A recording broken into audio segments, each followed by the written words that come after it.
음, 이스런던이라는 케이프타운에서 한 1000km 떨어진데 단기팀이 와서 제가 여기 지금 왔고요. 저는 엄영훈 선교사입니다. 여러분 얼굴 봐서 반갑습니다. 네, 선교사님 제가 짧게 잠깐 인사를 좀 소개를 좀 해드리겠습니다. 네, 네, 여기는요 저희 선교 청년 선교팀장 성요한 형제라고 합니다. 네, 반갑습니다. 그 뒤에는 예정 자매라고 하고요. 그냥 간단하게 이름만 얼굴하고 가서 만나실 테니까요. 그다음에 이혼 자매입니다. 그다음에 뒤에 예은 자매, 그다음에 그 뒤에는 할인 자매. 이 할인 자매는 선교사님 따님이세요. 네, 그다음에 응? 뭐라고? 선교사님 따님이세요. 지금 할인 자매는. 네. 어, 그다음에 강민 형제, 그다음에 교선 형제, 네, 그다음에 진주 자매 인사 한번 하시면 되겠고 광미 자매, 네, 그다음에 다니엘 형제, 그다음에 지혜 자매고요. 여기 뒤에 저기 청년 성화 형제라고 있습니다. 네, 그리고 여기 옆에 계시는 집사님들은요. 여기 김재곤 집사님은 저희 교회 선교부 선교팀장 집사님이세요. 네, 그리고 또 왼쪽에 계신 분은 저희 선교부 안에서 아프리카 담당하시는 또 팀장 집사님이십니다. 그래서 오늘 같이 와주셨습니다.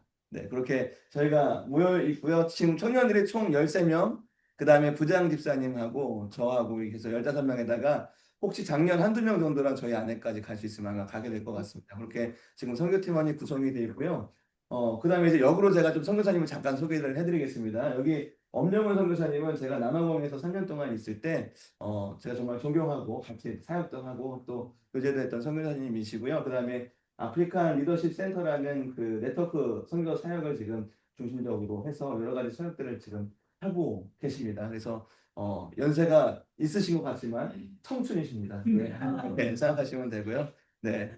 오늘 이제 선교사님이 남아공에 대한 부분하고 앞으로 우리가 이제 남아공 갔을 때 어떤 사역을 할지 간략하게 좀 소개해 주시면 우리가 그것들을 잘 메모하고 이제 담아뒀다가 다음 주부터 모일 때마다 그렇게 우리가 준비하면 될 것 같습니다. 선교사님 그래도 저희 한번 기도해 주시고 좀 강의 부탁드리겠습니다. 네. 네, 네. 하나님 사랑합니다.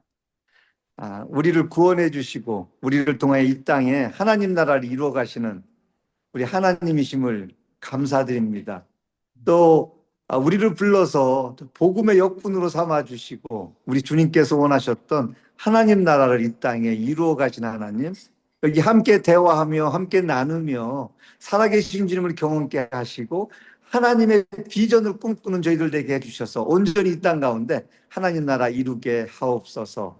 함께 사역할 그날을 기대합니다. 주께서 이루실 그 놀라운 역사를 기대합니다. 동행해 주시고 함께 해 주셔서 우리로 주님의 영광에 거하게 하옵소서. 감사드리며 예수님의 이름으로 기도했습니다. 아멘. 아멘. 네. 요새 정말 좋은 세상이에요. 이렇게 그렇게 멀리 사는데도 실시간으로 얼굴 보면서 또 여러분들에게 사역의 현장을 보여줄 수 있다는 게 너무 축복이네요. 저는 엄영훈 선교사고요. 남아프리카에 사역한 지는 이제 만 30년이 다 돼가네. 96년에 남아프리카에 왔습니다. 그래서 처음에 올 때는 이런 마음이었어요. 남아공 케이프타운 그 좋다니까 거기서 2, 3년 있다가 다른 북쪽으로 올라가야지. 그런데 하나님께서 사역을 이렇게 목회자 훈련 중심으로 처음부터 이렇게 이끌어 주셔가지고 어디 안 가고 그냥 케이프타운에 이전까지 30년을 살고 있습니다. 잘 들리세요? 네. 그리고 이유열 목사님 또 만나서 그간 교제하는 것도 너무 감사했고 우리가 하나님 나라를 함께 이룬다는 게 얼마나 아름다운 거고 축복인지 모릅니다. 그 아프리칸 리더십에서는 사실은 초창기부터 1997년도부터 단기팀을 받았어요. 1997년에 단기팀하고 더불어 사역에 시작했고 저희들이 케이프타운에 유치원을 진 게 한 40여 개 되는데 40여 개 중에 2개를 제외하고는 전부 다 단기팀이 와서 졌어요. 한 번 못질 안 해본 사람들하고 더불어 유치원 짓고 어린이 교회 시작하고 그리고 목회자들이 오면 신학훈련 시키고 그리고 청소년 사역하고 하여간 단기팀 사역으로 초창기부터 이루어진 게 아프리칸 리더십이고 그래서 아프리칸 리더십은 단기팀이 와야 활기가 나고 재미있습니다. 특별히 남아프리카에 대해서 좀 이야기할 텐데 아마 여러분이 호주에 사시니까 남아프리카에 대한 역사가 조금 더 이렇게 익숙할지 모르겠어요. 왜냐하면 영국 영연방으로다가 같이 남아있던 나라고요. 사실은 즉 개괄적으로 이야기를 하면 유럽 사람들의 정의가 역사가 있느냐 없느냐 정의는 문자가 있느냐 없느냐로 정의를 내렸어요. 그러다 보니까 남아프리카의 흑인의 역사는 세상에 존재하지 않는 것처럼 여겨지고 있습니다. 그 첫 번의 남아프리카 역사의 시작이 사실은 콜럼버스가 케이프타운, 신대륙이라는 케이프타운을 발견한 게 1488년이죠. 근데 그때 이후에 이제 아프리카가 유럽에 알려졌고 또 역사에 이렇게 기록이 남기 시작했습니다. 물론 지금은 옛날에 토속적인 그 역사들을 발견해서 어떤 민족들이 살았고 어떻게 아프리카가 형성됐는지에 대한 역사가 요즘은 많이 나오고 있습니다. 그러나 우리가 쉽게 알 수 있는 거는 유럽이 아프리카에 처음에 들어오면서부터 역사가 시작됐고요. 기록이 남아 있고요. 그리고 아마 여러분 동인도 회사라고 아시죠? 이스트 컴퍼니. 네덜란드의 이스트 컴퍼니가 인도에서 후춘이 여러 가지 물건을 구입하기 위해서 아프리카를 돌아서 인도에 갈 때 그 케이프타운이라는 데서 이게 잠시 섰다가 필요한 물자를 구하고 인도로 가는 그런 지역이 케이프타운입니다. 그래서 초창기에는 그 케이프타운에 역사적으로 보면 동인도 회사가 인도로 가는 배에 물자를 구입하기 위해서 현지인들한테 그때 센족이나 다른 민족이 살고 있었어요. 그래서 그 민족한테 그 물자들을 이렇게 얻어서 물이나 아니면 포도주 그런 것들을 얻어서 다시 이제 항해를 했죠. 그런데 여러분 유럽 사람들이 갈취하잖아요. 이렇게 신사적으로 다 이렇게 물건을 갖고 가는 게 아니라 와서 뺏어가기 시작했어요. 뺏어가기 시작하면서 현지인들이 숨어버렸어요. 숨어버리고 나니까 물자를 구입할 수가 없었어요. 그런 와중에 네덜란드에서 사람들이 오기 시작합니다. 그게 뭐냐 하면 여러분 네덜란드가 프랑스의 침략을 받고 1600년 말에 1670년 80년대 프랑스한테 네덜란드가 속국이 됩니다. 그러면서 네덜란드의 개신교가 남아프리카로 이동해 오죠. 똑같은 얘기예요. 미국에 퓨리탄들이 갔던 것처럼 제가 호주의 역사는 모르겠지만 1070년, 80년대에 네덜란드 사람들이 남아프리카에 이주해 오기 시작했습니다. 왜? 너무나 캐톨릭이 박해를 하니까 퓨리탄처럼 똑같은 어떤 신앙을 지키기 위해서 남아프리카를 배를 타고 왔습니다. 그분들이 이제 농사꾼이 됐고요. 그래서 초창기에는 1600년, 1700년 경에는 네덜란드가 이쪽에서 식민지화를 시작했습니다. 그래서 아프리카를 통해서 자기들이 땅을 구하고 거기에 농사를 짓고 그래서 인도로 항해하는 그런 배들에게 도움을 주고 그래서 사실은 호주처럼 남아프리카 케이프타운에는 포도원이 워낙 많습니다. 100km로 1시간을 차를 타고 가도 포도원이에요. 그래서 포도 생산량이 굉장히 많은 나라고요. 왜냐하면 배에서 물을 실어 갈 수가 없어요. 물은 일주일이 지나면 상합니다. 그래서 뱃사람들이 포도주를 싣고 가는 이유는 물 대용으로 다 포도주를 싣고 다녔다고 하더라고요. 그러면서 남아프리카의 역사가 시작됐고, 아프리카의 원주민들을 계속해서 그 백인들이 와서 이렇게 노예화 만드는 그런 과정들이 1700, 1800년경에 있었어요. 그래서 이제 아프리카가 됐는데, 그러면서 영국이 이제 인볼브하게 됩니다. 영국이 1800년경에 여기를 와서 이제 그 네덜란드 사람들을 쳐부시고, 그게 보호전쟁이라는 거예요.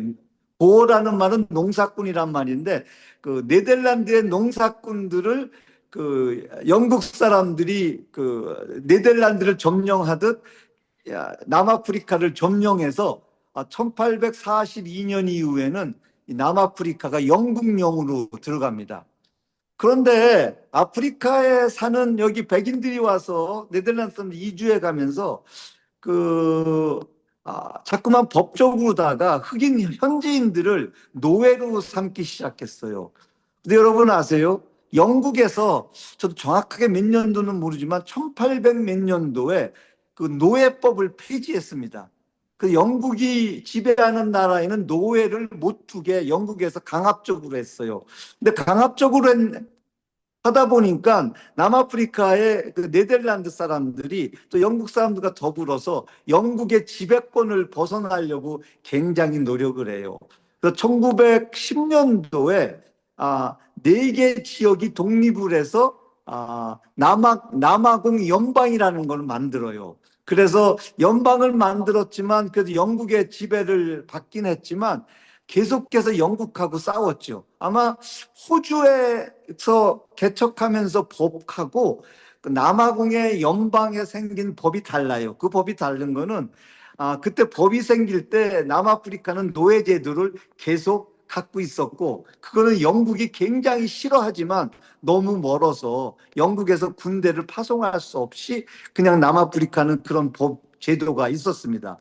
1910년도에 그렇게 생겼다가 아주 간단하게 역사를 이야기하면 1948년도에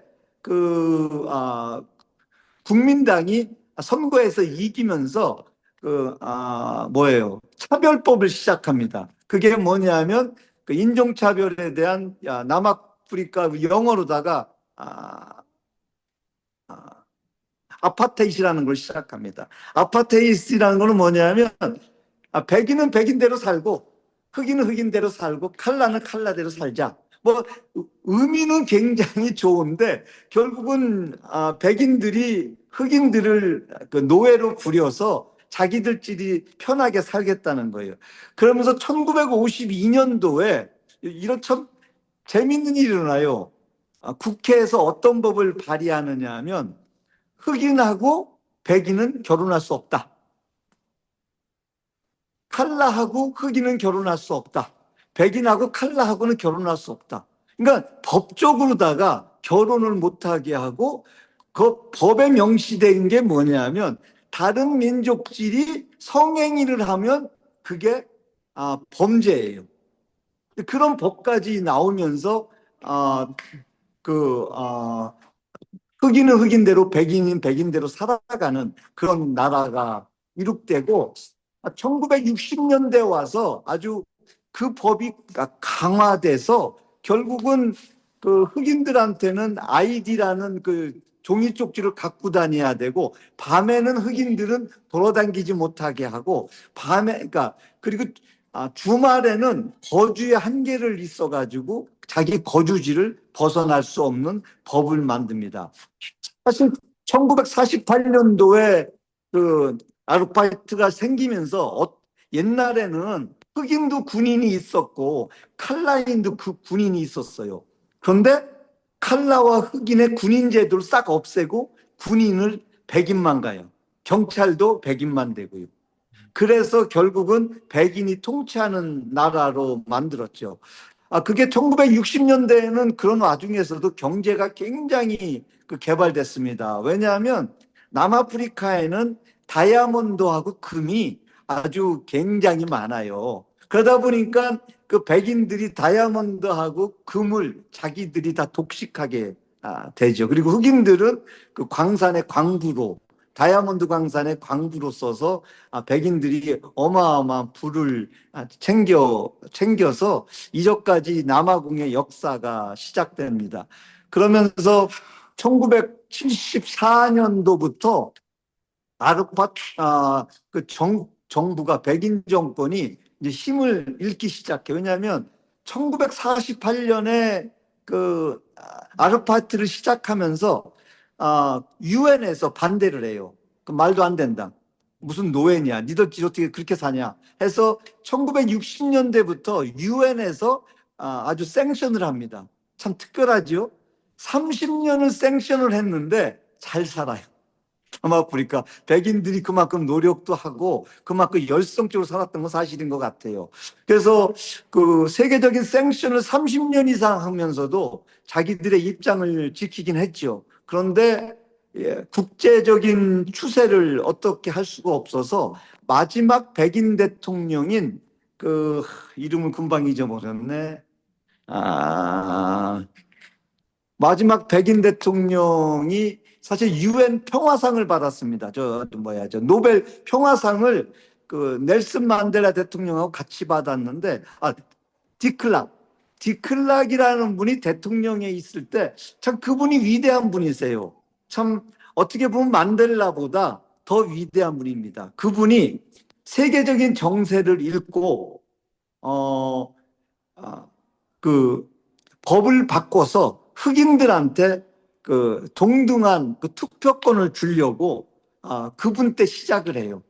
그래서 사실은 1990년에 그 일단 법이 시작되면서 그 인종차별에 대한 게 이제 거의 결말이 나는데 1994년에 만델라가 출소를 합니다.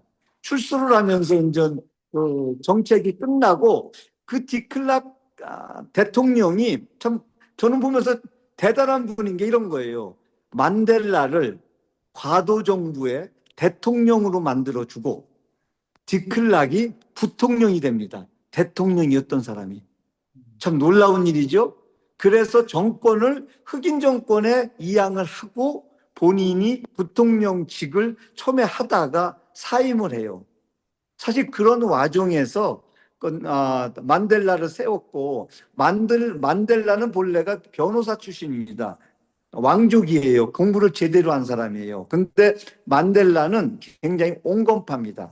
사실 만델라가 처음에 대통령이 됐을 때 백인들의 재산을 뺏으려고 군대를 동원했는데 백인들이 뭘 내세웠냐면 법을 딱 내세우니까 변호사 출신이잖아요. 그래서 스탑을 하고 방향을 틀어서 결국 정권 이양이 돼서 평화적인 정권 이양이 이루어집니다. 근데 그래서 정치적으로는 흑인들이 이제 노예에서 해방을 돼서 살아가는, 제가 남아프리카를 1996년도에 왔는데 흑인들을 저를 뭐라고 불렀는지 아세요? 마스터. 저를 마스터라고 불렀고 아니면 로드. 주인님. 이게 통속적인 언어였어요. 96년도에 처음에 왔을 때. 제가 그렇게 불림을 받을 때마다 너무 힘들더라고요. 근데 못하게 해도 입에 뱄어요. 그게 현실이었고요. 그리고선 아직도 정치적으로는 흑인들이 정권을 잡고 있지만 남아프리카의 정확한 통계는 아니지만 한 80%의 부는 백인들이 갖고 있습니다. 금이 아직도 어마어마한 매장량이 있고요. 그리고 그 지하 자원이 굉장히 많은 나라입니다. 그래서 아직도 아프리카가, 특별히 남아프리카가 못 사는 이유는 돈이 없어서라기보다 정권의 부패 때문입니다. 근데 참 아이러니한 게 뭐냐 하면 기독교율이 통계에 따라 다르긴 하지만 86%까지 기독교라고 하는 나라예요. 그런데 어떻게 정부가 아니면 자기들도 기독교인이라고 하는 사람들이 다 그렇게 그 부패에 연루돼서 결국은 남아프리카가 굉장히 어려운 상황에 있습니다. 그래서 남아프리카는 정치적으로는 자유하지만 경제적으로는 다시 노예적인 삶을 살고 있습니다.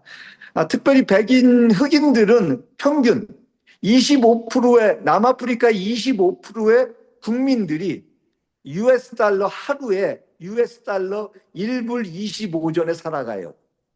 한국 돈으로다가 따져서 한 4천 원 정도를 가지고 국민 25%가 살아가는 게 아직도 현실이고요. 물론 남아프리카의 흑인들도 엄청 부자가 많습니다. 왜냐하면 B라 그래가지고 블랙 이코노미 임파워먼트라는 거를 만들어서 흑인들이 사업을 하고 흑인들이 뭐라면 도와주는 제도가 있습니다. 그래서 그걸 통해서 많은 흑인들이 우리가 상상할 수도 없는 부자가 돼서 또 정치하고 연결이 돼서 잘 살아가기도 합니다.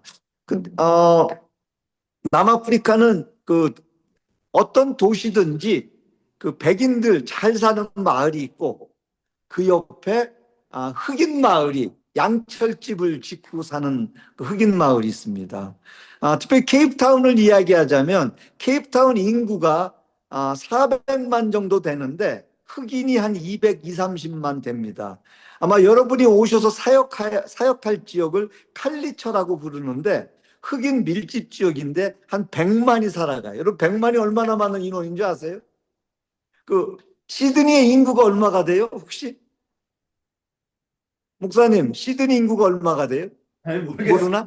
에? 700만 되지 않을까? 700만? 500만? 500만. 500만. 100만이라면 굉장한 인원인데 그 인원들이 정말 양철집을 짓고 그 중에서 한 40% 이상은 양철집을 짓고 살아갑니다. 그게 남아공 현실이고요. 제가 처음에 왔을 때는 옛날엔 그랬어요. 인종차별 당시에는 남아공에 시드니도 아름답겠지만 시드니 갔다 오신 분이 그러대. 케이프타운은 시드니보다 조금 더 예뻐요. 비치가 정말 예뻐요. 그냥 예쁜 게 아닌데 거기에 뭐라고 써 있냐면 white only, 백인만 들어간다는 간판이 붙어 있었어요. 그래서 제가 첫 사역할 때 축구팀 사역을 했는데 축구팀 1등을 하면 여러 팀에서 1등을 하면 상을 뭘 줄까 그러면 뮤젠버그라는 비치를 들여다 달래요. 그게 옛날에 백인만 가는 비치였거든요. 자기들도 가보고 싶은 거야. 그러니까 남아공에서는 사역하기가 어려운 게 흑인들의 마음에 상처가 많습니다. 그러다 보니까 사역하기 힘들고요.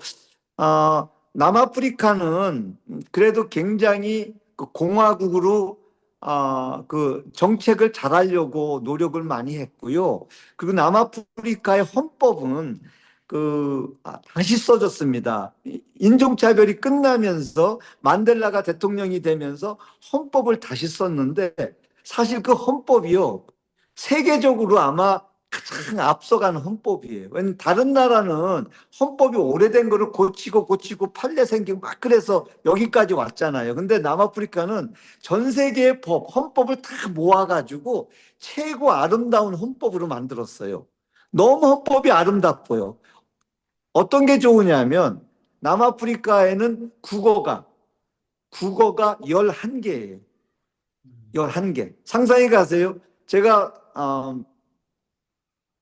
카나다에서 한 10년 살았어요. 공부하고. 근데 카나다는 영어하고 프렌치가 2개를 쓰는데 그것 때문에 국가가 맨날 싸워요. 언어 다른 것 때문에. 근데 남아프리카는 11개 언어를 공식어로 쓰고 있습니다. 그래서 텔레비전을 보다 보면 너무 재미없어요. 왜냐하면 갑자기 오살랭귀지가 나오다가 영어가 나오고 아프리카안스가 나오고 그냥 막 그렇게 나오니까 우리 아이들도 텔레비 하나 안 보고 커왔어요. 너무 재미가 없어요. 그러다 보니까. 그게 남아프리카 현실이고요. 그리고 남아프리카는 저희들이 선교사로서 이런 소망을 가져봅니다. 전 세계가 흑백이 함께 사는데 실패했습니다. 여러분 아시죠? 미국이 실패했고요. 그리고 이스라엘이 실패했습니다. 여러분 이스라엘에 흑인 주이시가 있는 거 아세요? 사실은 흑인 주이시들이 그 이스라엘 독립하면서 수만 명이 이스라엘로 갔는데 이 백인 주이시하고 어울리지를 못해요. 그게 한 5만 정도 이상이 아프리카 흑인 주이시인데 안 되니까 그 사람들을 카나다 정부하고 이렇게 얘기해서 카나다로 다 보냈어요. 왜? 실패했거든요, 같이. 같은 종교를 믿는데도 안 되더라고요. 근데 저희들이 소망하기는 흑인이 정권을 잡고 있고 그리고 흑인 나름대로 잘하려고 노력하고 또 우리가 함께 기도하면서 남아프리카가 흑백이 함께 사는 나라. 그래서 하나님께서 만드신 모든 사람이 같다. 우리는 하나님 앞에서 우리는 똑같다. 이런 정말 아름다운 모습들이 남아프리카를 통해서 이루어졌으면 좋겠다 하는 게 저희들 선교사들의 기도고 또 제목입니다. 여러분이 와서 사역하실 남아프리카 공화국은 시드니하고는 영국령이었기 때문에 굉장히 같은 게 많습니다. 그렇지만 그 남아공은 또 한편에 그러면서도 이쪽에 있는 백인들이 이제 정권을 잃었고 아직은 재산을 갖고 있지만 이 나라를 어떻게 다시금 새롭게 만들어야 되느냐 고민들 많이 합니다. 사실은 제가 그 백인들하고 사역하는 것도 많이 있는데 백인들 중에 뭐 로타리 클럽이니 뭐 사회 활동을 하시는 분들은요 남아프리카를 함께 세우려고 굉장히 노력합니다. 흑인 정당인 ANC 만델라 대통령이 총수였던 ANC에 사실은 수뇌부에 백인들이 많이 있습니다. 그래서 도와주려고 굉장히 노력을 해요. 인종차별 당시에 백인 중에서 흑인 정권을 돕는 사람들이 있었어요. 근데 그 당시에 어떤 일이 일어났냐면 백인들 중에서 흑인들을 돕는 사람들은 백인 사회에서 완전히 퇴출당했습니다. 가정에서도 퇴출당했고요. 제 초창기에 그런 그 백인 교수인데 그 신학교 교수예요. 그런데 그분이 그 ANC 정당을 굉장히 도와줬어요. 가족에게 퇴출돼서 자기는 자기 아버지 얼굴도 못 본대요. 사촌들 얼굴도 본 지가 몇 년 됐대요. 그 정도로 다 백인들이 그 어떤 인종차별에 대해서 굉장히 그 나름대로 자부심을 가졌고 그렇게 해야 된다고 믿고요. 지금도 사실은 정치를 흑인들이 하다 보니까 백인들이 대놓고 그런 얘기하면 큰일 나요. 인종차별한다고. 그런데 백인들 마음속에 깊은 속에 그게 깊습니다. 자기들이 말을 못하고 사는 게 요즘 이런 얘기 여러분 이거 아시죠? 미국에서 알렌 모스크 때문에 이번 트럼프 대통령이 여기 백인들을 난민이라고 데려간 사건 혹시 신문에서 본 적 없어요? 웃기는 일이에요. 이거 말도 안 되는 일인데 알렌 모스크가 사실은 남아공에서 커왔습니다. 알렌 모스크가 남아공 사람이에요. 남아공에 커서 자기가 이제 백인으로 아이고 호레호식하고 온 사람이에요. 그런 사람이 미국 가 있는데 여기 백인들 다 잘 살아요. 물론 백인 중에서 거지도 있어요. 있지만 대체적으로 백인이 다 잘 살아. 그런데 백인들이 천대받는다고 난민이라고 해서 비행기 한 대 전세해가지고 데리고 갔어. 근데 그런 사건을 통해서 지금 대통령 흑인 대통령인데 나름대로 노력을 하지만 흑인들이 넘지 못하는 문화적인 갭이 있어요. 제가 여기서 30년을 지내면서 흑인들이 정말 잘하는 것도 많은데 그게 안 되는 이유가 뭐냐 하면 모든 세계의 정치나 국가의 개념이나 국가의 스트럭처 같은 거를 다 백인들이 개발해 놓은 거예요. 흑인들이 그럼 맞겠냐고, 그게. 예? 근데 그러다 보니까 흑인들이 맞지 않는 정치 제도를 가지고 일을 하고 있어요. 그러니까 글쎄요, 앞으로 어떻게 가야 될지 모르지만 하나님께서 이 세상을 하나님 나라라고 선포하시고 온전한 하나님 나라를 이룰 것이라고 믿어요. 그런 믿음 가운데 제가 생각하는 게 있다면 흑인들의 생각이나 흑인들의 마음이나 우리가 보기엔 게으르고 말도 안 돼. 근데요, 그런 부분도 있지만 잘하는 것도 많습니다. 그래서 그런 것들이 함께 잘 개발되고 노출돼서 하나님께서 원하셨던 그런 아름다운 하나님 나라가 임할 것을 저희들 기억하면서 저희들 사역에 임하고 있습니다.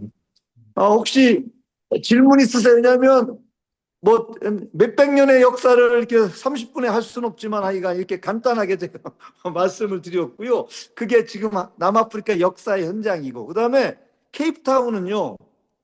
아, 그 백인들이 이렇게 생각해. 케이프타운은요.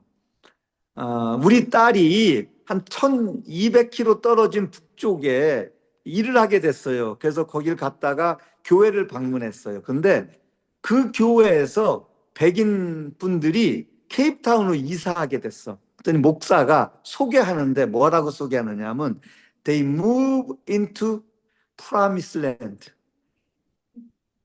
백인들 생각에 케이프타운은 프라미스 랜드예요. 여러분 와보시면 알지만 그게 무슨 뜻인지 와보시면 알 거야. 백인이 최고 살기를 원하는데 케이프타운은 다른 지역보다 집값이 비싸요. 농담 삼아 조하네스버그는 돈이 많은데 굉장히 집이 대궐이에요. 어마어마하게 커요.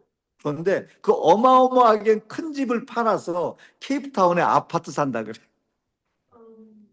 그게 보통 농담 삼아 하는 얘기예요. 그래서 여러분이 방문하실 케이프타운은 남아프리카의 다른 나라처럼 취급받는 곳입니다. 그렇지만 남아프리카의 소망이기도 하고요. 남아프리카에 하나 좋은 게 있다면 백인들이 정권하면서 어떤 일을 했냐면 삼권 분리시켰어요. 행정부. 여러분 남아프리카 수도가 어딘지 아세요? 수도. 조하네스버그? 아니에요. 프리토리아. 프리토리아가 행정 수도고요. 그 다음에 입법 수도가 따로 있어요. 컨그레스가 모이는 데는 케이프타운이에요. 그게 1,400km가 떨어져, 1,500km가 떨어져 있어요. 프리토리아하고 케이프타운하고 1,500km. 그래서 입법 수도가 있고요. 그 중간에 케이프타운에서 1,000km, 그다음에 프리토에서 500km 떨어진 블루폰티난 지역에 사법 수도가 있습니다. 대법원이 거기 있어요. 그래서 삼권 분리를 해놓고요. 그 백인 인구가 얼마 안 되지만 삼권 분립을 해놔서 교통이 굉장히 잘 개발되어 있습니다. 그 나라는 굉장한 소망이 있습니다. 아프리카의 소망입니다. 남아프리카가 사실은 신앙적으로 남아프리카가 문제가 생기면 어떤 일이 터지냐면 어, 케냐 이남에 기독교가 흔들립니다. 사실은 제가 케이프타운에 있는 이유도 우리가 후방에서 다른 아프리카가 그래도 기독교로 설 수 있게 후방 지원하는 게 많이 있습니다. 큰 나라예요. 케이프타운에서 케냐까지 가는데 비행기 6시간 타요. 아프리카 대륙이 굉장히 크고요. 인구가 한 5억 4천 대이고 54개국이 있습니다. 남아프리카는 6천만의 인구를 갖고 있고요. 그래서 제가 케이프타운에 있는 이유는 아프리카가 소망이 있고요. 세계 모든 대륙들이 한 번씩 부흥의 때를 지나고 개발이 됐습니다. 근데 아프리카는 아직 부흥의 때를 맞아본 적이 없고 개발된 적이 없습니다. 하나님께서 아마 마지막 때에 한 민족이나 한 국가나 아니면 한 대륙을 쓰신다면 그건 아프리카일 거라고 생각해요. 여러분, 영국에서 제일 큰 교회가 흑인 교회인 거 아세요? 런던의 제일 큰 교회 5개가 다 흑인 교회예요. 물론 흑인들이 뭐예요? 백인들도 가고요. 아프리카 사람들이 세계에 다 있습니다. 어디를 가나. 제가 4월에 미국을 갔는데 아프리카 사람들이 미국 가서 직장 잡고 일하는 사람들이 시골에 가도 있더라고요.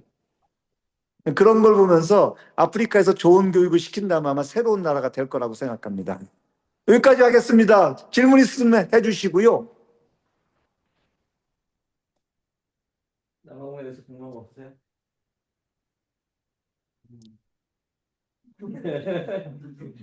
괜찮아요? 오신 분 없어요? 너무 설명을 잘 해주셨답니다, 선교사님. 그러면 이제 저희가 가서 이제 주로 남아공의 신앙적으로 어떤 사역들이 필요한지 또 상황적으로 어떤 사역이 필요한지 좀 설명해 주시면 좋을 것 같습니다. 그래서 저희가 이제 오늘 선교사님 강의 듣고 다음 주부터 매주 모일 때마다 그걸 베이스로 이제 사역 준비를 좀 하려고 합니다. 중간중간 또 모르는 건 이제 여쭤보기도 하고 한번 또 이렇게 줌으로 리sin도 하면 될 것 같습니다.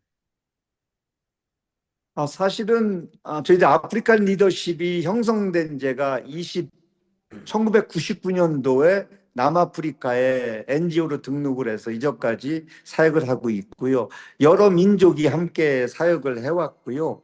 그리고 아프리칸 리더십이 이제 독일에도, 미국에도, 카나다에도, 한국에도, 그래서 아프리칸 리더십이 그 남아공에서 맨 먼저 생겨서 다른 나라에 생겨서 같이 사역을 하고 있고요.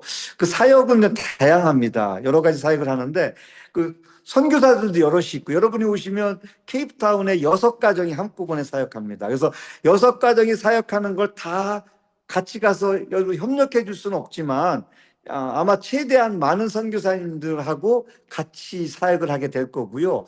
먼저는 여러분들이 보니까 굉장히 튼튼할 것 같아요. 그래서 유치원을 줘야 될 것 같습니다. 유치원은 6m에 12m 정도의 그 홀을 짓는 거고 나무와 징크로 짓는데 걱정 안 하셔도 되고요. 이전까지 유치원 40여 개를 한 번도 못질 안 해보신 분들이 와서 줬어요. 근데 혹시 건축을 좀 아시는 분 있으세요? 네, 있습니다. 그럼 잘 됐어요.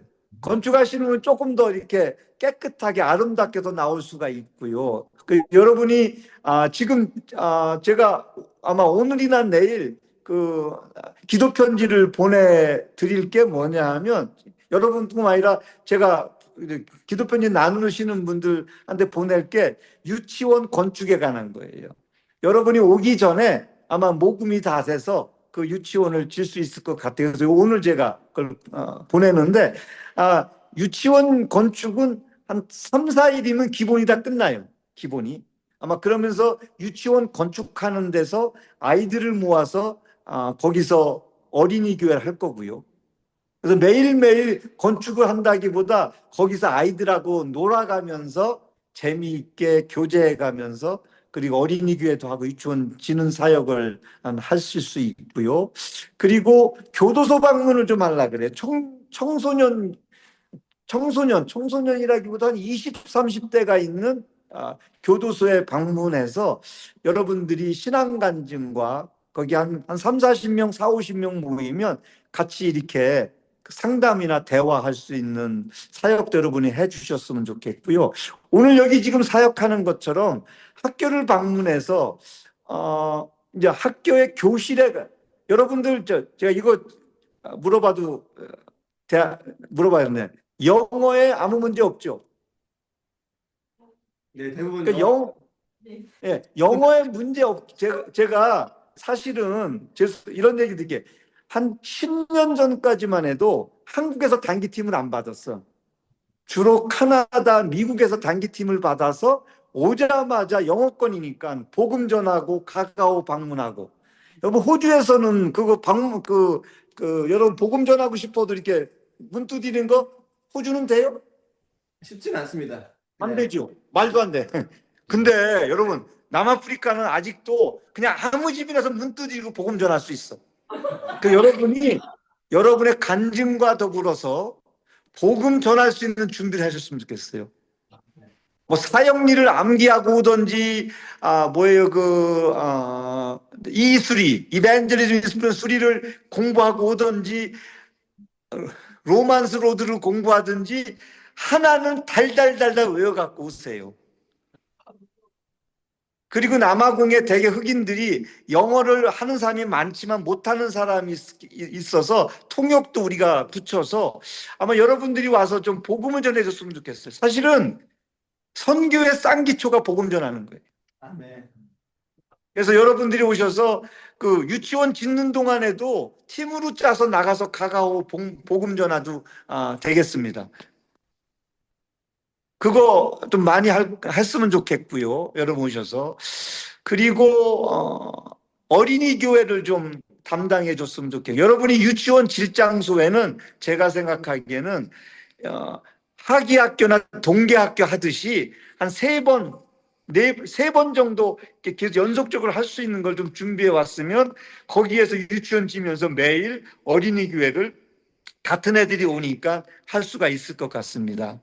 그리고 다른 어린이 교회를 우리가 방문하는데 저희가 그 칼리천에 어린이 교회가 한 20개, 저도 정확히 한 30개 현지인이에요, 지금. 한 2, 30개가 운영되고 있어서 몇 군데를 방문할 거고요. 그리고 유치원에, 저희도 유치원이 징계 많은데 몇 개 유치원에 가서는 아이들하고 좀, 아이들을 위해서, 대동잔치 해주셨으면 고맙겠고요. 아이들이 이렇게 있으니까 아이들에게 가서 좀 안아주고, 왜냐면, 여기 호주에서는 아이들 안으면 큰일 나죠. 길 가는 아이들 안으면 큰일 나죠. 아프리카는 괜찮아. 그래서 와서 아이들 많이 안아주세요. 저희도 유치원에 몇 군데 방문할 텐데, 그래서 아이들을 좀 안아주시면 좋겠고요. 그리고 저희들이 숲기치라는 게 여러 군데가 있는데, 한 군데에 가서는 여러분들이 직접 음식을 해서 같이 현지인들하고 음식을 해서 그날 음식을 좀 이렇게 나누는 그런 일을 했으면 좋겠고요. 이건 어레인지한 건 아닌데 학교에서 클래스마다 이렇게 어떤 학교는 초등학교 4, 5학년 클래스를 열어줘요. 퍼블릭 스쿨에. 그 우리가 가서 애들한테 복음도 전하고 뭐 게임도 하고 다 할 수 있어요. 1시간 이렇게 주면은. 제가 그거 좀 어레인지 하려고 그래. 왜냐하면 학생들이 너무 이뻐요. 4, 5학년 애들이. 그래서 그 일을 좀 많이 했으면 좋겠다는 생각이고요. 저희 팀원 중에 현지 교사도 있습니다. 현지 교사. 아, 퍼블릭 스쿨 교사가 있습니다. 네. 좋습니다. 그러면 예, 그런 일들이 많이 사실은 가장 필요한 게 상처가 많기 때문에 우리가 사랑 베푸는 거예요. 상처 많은 사람들은 제일 좋은 게 사랑이고요. 그다음에 저희들이 하는 캠페인 중에 여러분에게 제가 나누기도 하겠지만 We Are Family라는 캠페인을 하고 있습니다. 그래서 오셔서 그 전도하면서 We Are Family 팜플렛을 들고 다니면서 여러분들이 가정마다 붙여주는 일 했으면 좋겠고요.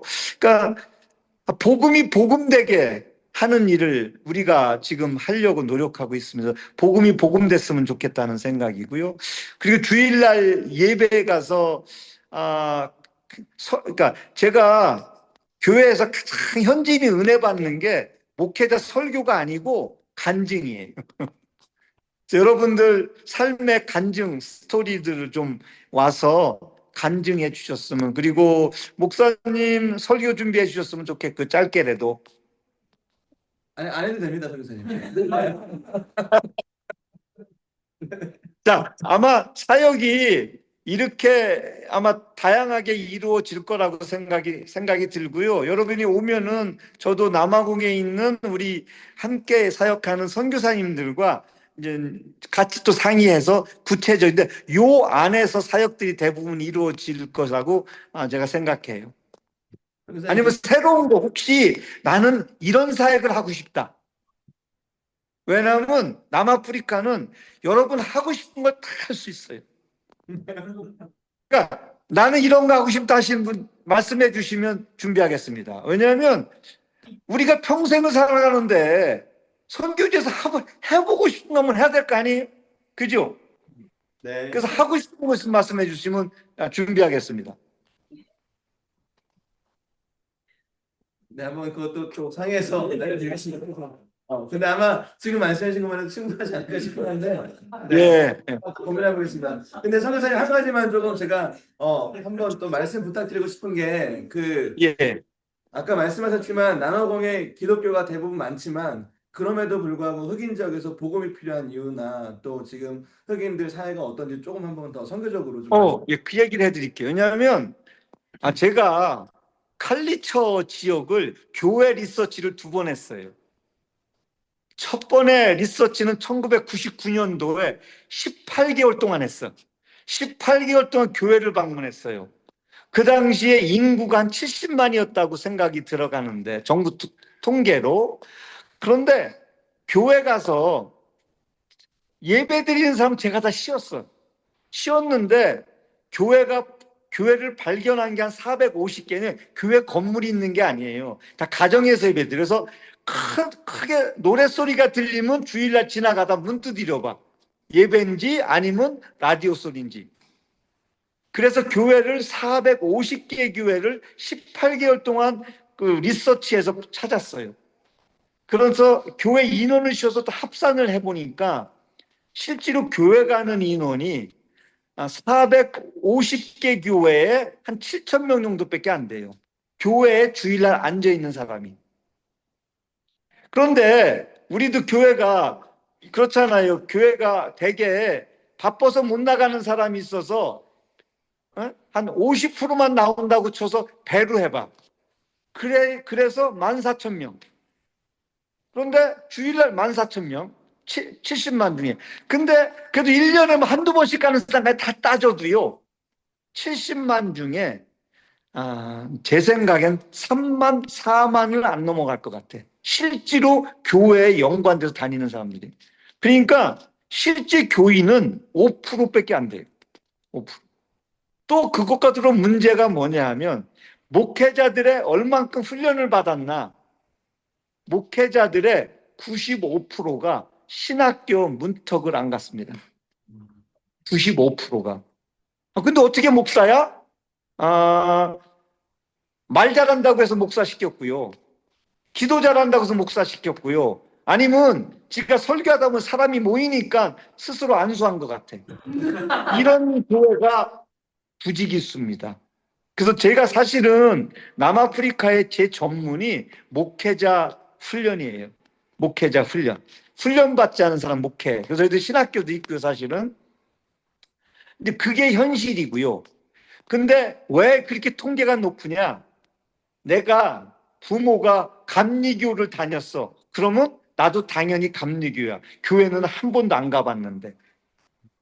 그래서 높고요. 그 중에서 그러니까 교회 지금 다니는 사람 중에서 60%가 이단입니다.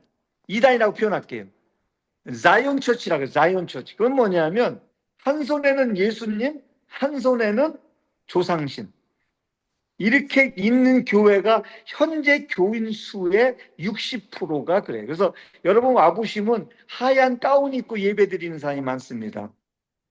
실제로 남아프리카는 실제로 교회에 연관된 사람들이 제 추측으로는 10%안 돼요. 무슨 10%가 돼? 많이 돼야 5, 6% 정도가 실제 신앙생활을 하고 있다고 생각합니다. 근데 복음이 뭔지를 몰라요. 복음이 뭔지를 몰라요. 사실은 복음을 이해하는 게 우리 신앙의 첫 출발인데 복음을 몰라요. 그리고 이렇게 복음 전하면 예수님 믿겠대. 왜? 믿으면 또 알아? 축복받을지? 갑자기 기도했는데 차가 생길지 어떻게 알아? 이런 생각 가지고 그 기독교인의 대부분이 그걸 뭐라 그래요? 기복신앙을 갖고 있습니다. 그래서 아프리카가 이렇게 어려우니까 그렇고요. 그래서 신앙은 있지만 삶이 변화하지 않는 게 기복신앙의 중심이라 그렇고요. 그 다음에 부패하는 이유가 그래서 그렇고요. 그래서 기독교가 진짜 교회 간다 그러는데 아니에요. 그게 더 많습니다. 그게 현실입니다. 제가 2006년도에 다시 캐나다에서 대학 졸업한 청년이 1년을 와 있었는데 제 그 청년한테 아무것도 안 시키고 리서치만 시켜서 1년 동안. 그런데 7년 후에 변화가 없더라고요. 그게 현실입니다. 고맙습니다. 네, 선생님 감사합니다. 그럼 저희가 지금 오늘 강의 나누신 것 같고요. 준비하고 또 중간중간에 한번 이제 또 예. 소통하시면서 잘 준비해서 한번 가보도록 하겠습니다. 예. 네. 언제든지 그룹 카톡에 질문 있으면 해주세요. 그럼 제가 아는 한도 내에서 최대한 같이 답변을 해서 여러분의 단기 사역을 통해 하나님께 영광이 되고 이 땅에 하나님 나라가 이루어질 줄 확신합니다. 아멘. 네. 아마 가서도 매일 저녁마다 또 이렇게 하나님 나라라는 강의가 있어요. 선교사님이 이거 되게 은혜되는데 또 해주실 거니까 그때 한번 또 들어보면 좋을 것 같고요. 하여튼 기대하고 기도하겠습니다, 선교사님. 네, 네, 고맙습니다. 감사합니다. 우리 이거 했는데 For the Kingdom 저희 아프리칸 리더십 모토예요. 뭘 하든지 For the Kingdom 하나님 나라 위하여. 하나님 나라 위하여. 네, 감사합니다. 네, 네, 감사합니다. 네, 들어가겠습니다. 들어가세요, 선생. 네. 네.